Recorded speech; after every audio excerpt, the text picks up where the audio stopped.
Ben ritrovati gentili amici e amiche alla visione all'ascolto per quanto riguarda l'informazione su friulitv.net. Un bimbo di 4 anni è stato investito da un'auto nel pomeriggio di ieri all'interno del camping Pino Mare di Lignano Riviera.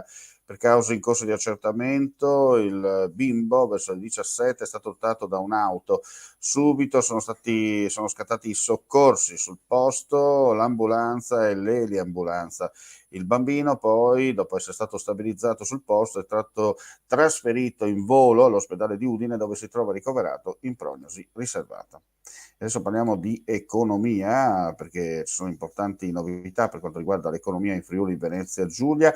Un investimento di 500.000 euro per un nuovo polo logistico di 8.100 metri quadri coperti e completamente ristrutturati e ammodernati. È stato inaugurato sabato il nuovo polo logistico della Ceccarelli Group a Pradamano, l'azienda leader nel trasporto e logistica con base a Udine, ma sedi anche a Milano, Trieste, Padova e Prato.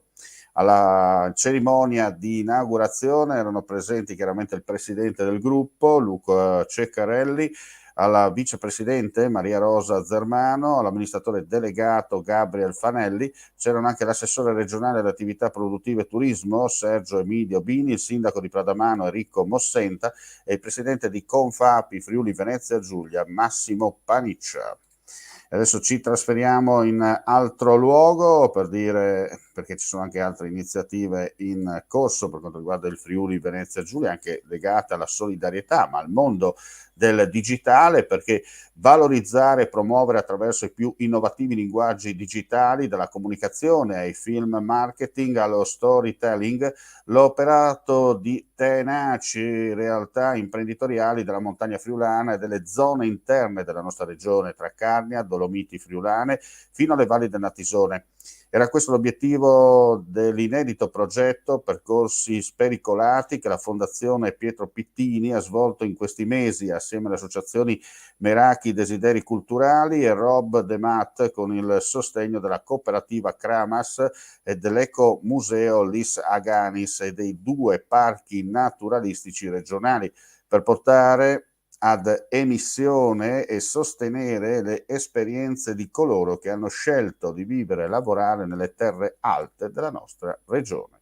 E con questa notizia chiudiamo qui questa edizione flash. Ulteriori news come sempre sul nostro sito friulitv.net. Vi ricordiamo anche che dalle 17.30 saremo in collegamento per uno speciale dedicato alle elezioni amministrative in quel di Monfalcone, con i risultati insomma di quello che è accaduto dopo l'ultima tornata elettorale.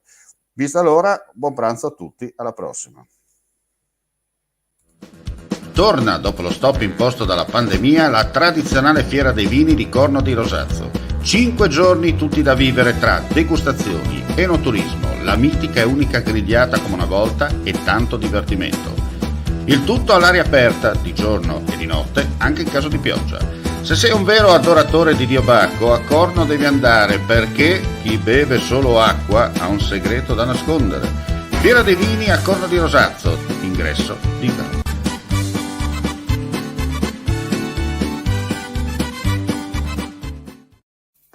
Vuoi assaggiare una birra dove al suo interno scopri la specialità tipica friulana? Lumi Beer, il prodotto ricavato in 20 ettari di terreno coltivato orzodistico, biodiversità, performance ambientale.